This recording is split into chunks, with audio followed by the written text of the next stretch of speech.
everybody.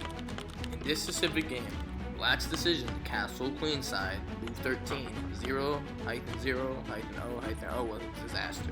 But it's a great teachable moment for you guys. When a player has double pawns like Black in c5, the rules of castling changes completely. Here's a breakdown on why castling into those double pawns was a losing move when it's actually a good idea. The broken geo problem. Let's get started. Immediately play the king's pawn opening c4. I want to play z5. Knight to f3. Knight to c6. I go for the Ruy Lopez. Even when there's a chance to do the Ruy Lopez, this theory, GMs, the chess world, at that. The Ruy Lopez and the Spanish and the Italian openings are memorized theory and patterns are drilled in to a level for myself that is like dogmatic. So when I'm opportunity to get a chance to do it, I'm going to play these lines. Why? Because it's not just me finding them as it's a pattern set recognition. I understand, okay, exactly what's going to happen and when it's going to happen. So let's continue. Bishop b5. Do I initiate the Ruy Lopez? My opponent goes g6, attempting the fianchetto. I immediately go d4. Why? To strike the center. My opponent plays a6. I immediately take my opportunity to lose my bishop, but also lose double pawns. But also, I get his double pawns in return. So look at the difference in this. My double pawns control all these squares and are in the center, but his double pawns only control these squares. But the main weakness right now is this square. Not right now, but these three squares are going to become major weaknesses later. Watch. I go freaking... He fianchettos his bishop. I immediately go bishop g5. He goes knight e7. I immediately force another trade. He takes my freaking bishop. I take his bishop back. Knight immediately goes back to the home square. I push my pawn in the center of the board to continue to restrict Black's movement and to completely paralyze this knight from developing. He pushes his pawn to d5. I have a chance to capture on Bassan. Choose not to. I simply stop the pawn with advancing him third, putting my queen on this diagonal and these squares too, to absolutely put a lot of pressure on this dark square. Both of the main dark square bishop is gone. My opponent goes e6. I just develop normally to go here or here.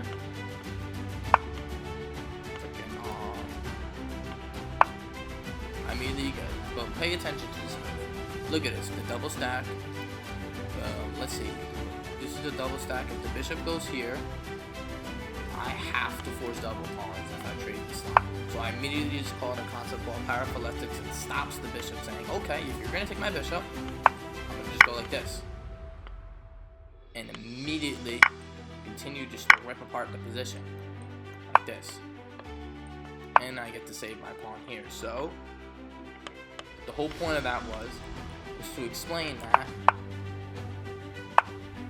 Immediately stop. He does not go there. He actually castles queenside, which just says, hey, I want my queen to park right here and take all these squares and trap this king. He goes queen to e8, tries to give my this king some luff.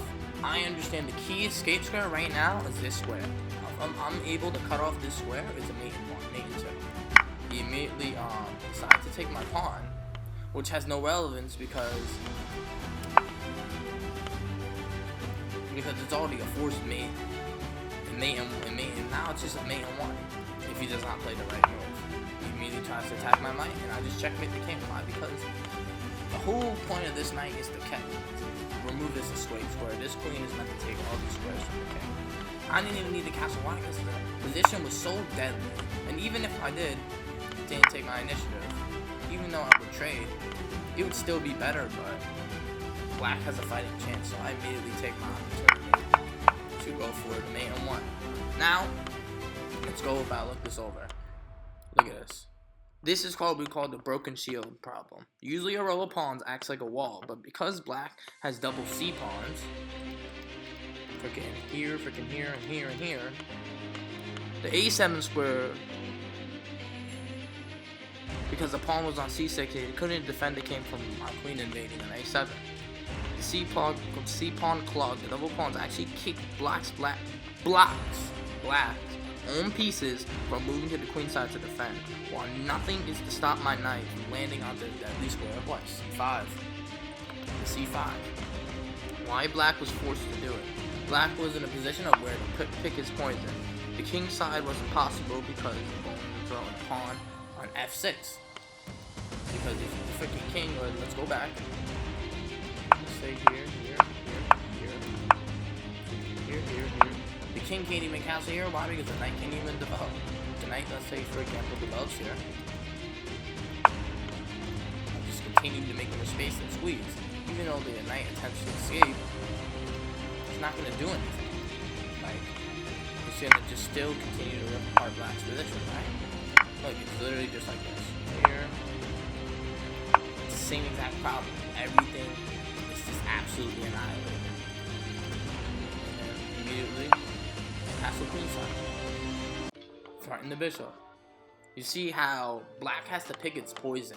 Even though Black had a bunch of moves, it still is such a 5+ advantage because of how much I abuse these double pawns and shove my queen in there to frickin' take everything. Black was forced to pick its poison. The lesson should be when you castle with double pawns. The time you castle is double pawns is when the position is closed. Because this file is semi-open, why the hell would you castle here? You're just asking for the queen to invade. Like if the rook was like here maybe, why? Because you can't control the file at least, so you're not immediately, even though you still I can still invade. It's just like, look at the counter threat Black put. You see the counter threat. If I go here now, Black just slams in here. And even though I still get to check the king, right? The queen just, right? It's just continuously, and then you see how is this? It's even perpetual check, right? Just go like this, and then, or even if I want to, I could force a draw, right? Like obviously, right? But you see how the advantage is still there. Now the whole point of this game now is just to simplify. If bishop takes, right, freaking bishop's hanging. So everything Black was gonna do, the advantage was too deadly. The whole point of this is to teach the illusion of safety.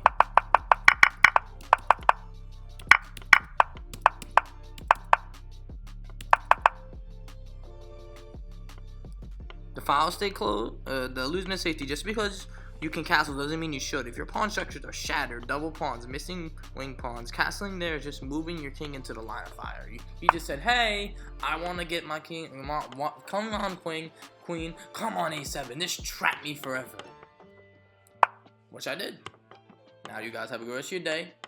Don't castle queen side if you have double pawns, unless the position is closed and you, God forbid, have to. Out.